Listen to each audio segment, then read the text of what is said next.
Good morning, Scallywags. Pooh here with another mindless drivel, and yes, again, we got more Godzilla stuff to talk about. Now, if you saw the review, not the review of the reviews, but the actual review? Yeah, that's right. The one with me and D. Then you heard us talking about the ending credits of the movie and how they put up a lot of newspaper articles and things like that that kind of teased things that may be to come. Fortunately, someone out there was able to do what we weren't able to do and was able to go and actually, kind of take all of these articles and pick them apart note for note, even going as far as to be able to read what is shown on screen. And turns out there's a lot of interesting details there. Some of which I'm rather intrigued by and frightened of, and yeah. So today we are going to kind of go through some of those news articles. Unfortunately, I don't have very many pictures, or at least not a lot of good ones at least, but I'll put up what I do have, and well, let's just go through these and see what's coming. The first couple of articles actually kind of go hand in hand. It talks about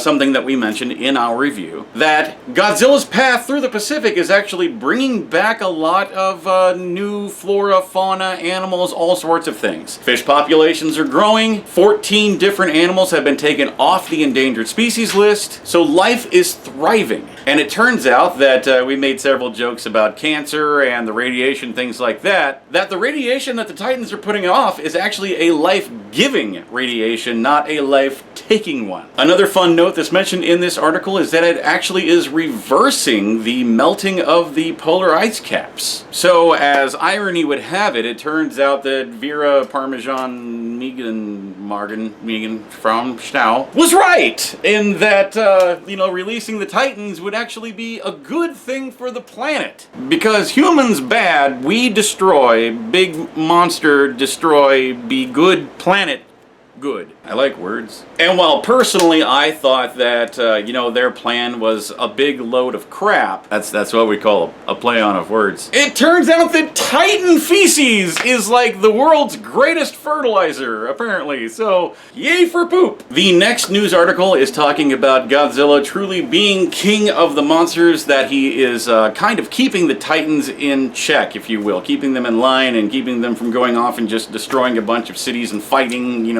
all over the, because, well, there's no movie happening, so take a break, guys. And is actually being seen as almost a superhero level entity. Now, there's a lot of theories poking around that Godzilla is actually, he's always been seen as a hero to us, but that he will actually turn on humanity at some point. This actually could be the cause of why Kong and Godzilla go to fighting each other. We'll have to wait and see, obviously, on that one. But it is generally accepted that eventually Godzilla will turn on humanity. There was even a line in the movie where someone said, thank God he's on our side. And one of the scientist guys was, basically just said, for now, anyway. And that's where you would cue the dun dun dun! The next article actually goes into Mothra. Did I say spoiler warnings? If not, then you should know by now. There's spoiler warnings.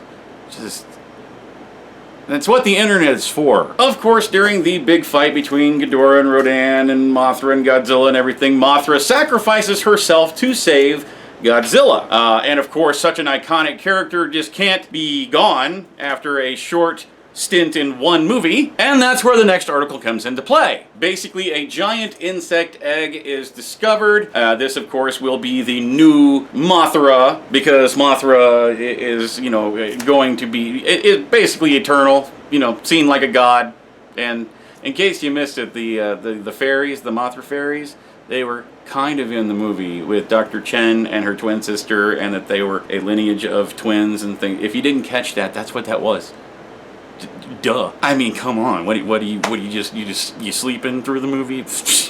People. Now, this is where the credits actually start to kind of point us in the direction of the next movie. There's an article that states that all of the Titans are being drawn to Skull Island, and that there is also strange seismic activity happening on Skull Island. I believe there's also an article in there that says that Monarch has released all of their previous, classified information to the public, so they know all about the seismic test that led to them finding Kong in the first place now. And it looks like maybe they are back up to their old tricks, or perhaps these skull crawlers are, coming back out of hibernation. Something interesting is happening on Skull Island, and it's bringing all the Titans together to go and check it out. And, well, I mean, obviously, we're getting like WrestleMania Godzilla style happening on Skull Island in hopefully a year. We didn't cover this, but apparently if you missed it, the people at Legendary Films, they said that Kong vs. Zilla may be delayed, or most definitely will be delayed, or most likely will be delayed. They didn't say how long, just that it's probably gonna be delayed. And that really sucks. I don't know if it was simply because apparently Godzilla didn't do that great at the box office, which personally I kind of blame overhyping. The first trailer came out at Comic-Con last year, and it was absolutely gorgeous, and it definitely got the buzz going for this movie. But 27 trailers later, you kind of start getting a little burned out, if you see where you got to tease. That's why it's called a teaser. It teases. It doesn't just, here's a movie, now go see it in theaters. But I digress. Apparently the closest thing to a synopsis that we've gotten for Kong vs. Godzilla is that Monarch goes back to Skull Island to try to find out the origins of the Titans. They believe that it came from Skull Island, or at least something about Skull Island will lead them to finding the key that is to the past of the Titans. Where, what are they? Where did they come from? Why did they go away? Etc. But that's about the closest thing that we've got to a plot synopsis for it. That kind of sets the tone of where we're headed, and then of course, Titans come in and there's fighting. That's why there's a versus, because they're going to fight. It also goes on to say that Monarch is going to start investigating the Hollow Earth. That, of course, is where Godzilla was using to kind of travel around. That's how he got from place to place so quickly. But it's the next article that really, I don't know what to make of this. In short, the next article goes into the fact that Monarch has not only tried to create their own organic Titan, but has also created a mechanized giant, or mechanized Titan. Can you say Mecha Godzilla? Really? Already there, huh? Okay. Sure. Now it does kind of bounce back and forth, saying that that the Titans can be used for farming or for labor of some sort, and that is kind of what the mechanized Titan was built for. Apparently, at one point in time, there were some concept art of a Mechagodzilla, or maybe this was fan art. I don't remember. I just remember seeing it at one point in time. I'll throw it in here right here if I can find it. I don't know if I'll be able to or not, but hey, if you're looking at it right now, then there it is.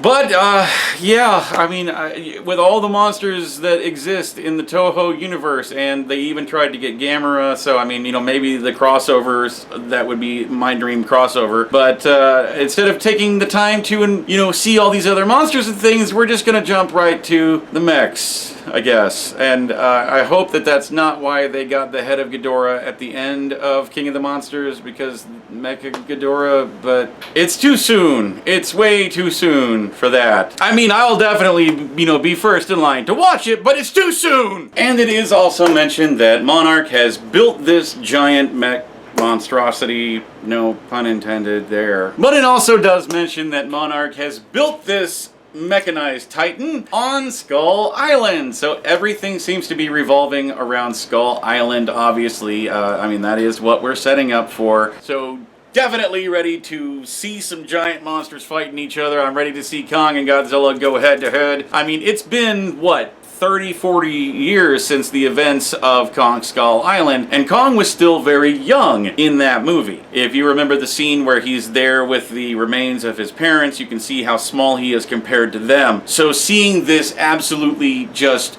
ginormous Kong going up against Godzilla, it's going to be just absolutely just breathtaking. I have no doubt in my mind. And you throw Mechagodzilla into that mix, and I don't know, it gets weird. I think you've got enough going on there that you just simply don't need that, but That's just me. But anyway, that's kind of the big highlights of the closing credits of Kong, the King of the Monsters. Totally almost said the Kong King of the Skull Island, and that's not right. So what are your thoughts? Leave them down below in the comments. You know, anything that you find interesting in those articles, or I totally lost my train of thought just there. Do you think that the Mechagodzilla thing is a good idea? Do you think it might be something else completely? Do you think I'm overthinking things? Because, well, I never do that. Let me know in the comments below. Continue to comment, like, share, and please subscribe, because we do videos here every Monday, Wednesday, and Friday. Also, while you're online, jump over to www.geekycool.com for more all things nerd. That is our sponsor, our partnership, our collaborative neighbors, our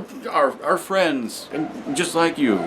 We're like this. You can find articles and reviews and videos and game stuff and movie stuff and comic book stuff and just all kinds of stuff, guys. If you are a nerd and you're into the nerdy things, then definitely jump over and check out that website, because you're absolutely gonna love it. I'm also gonna be doing some exclusive video work for Geeky Cool, and we may even be launching a Geeky Cool YouTube site as well. So so words and things. We may also be launching a Geeky Cool YouTube page here in the near future, so definitely keep an eye open for that. And that is, again, www.geekycool.com.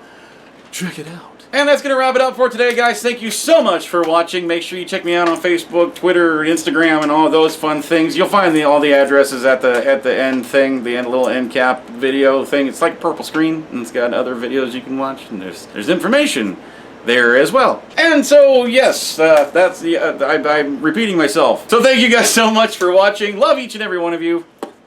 We'll see you next time.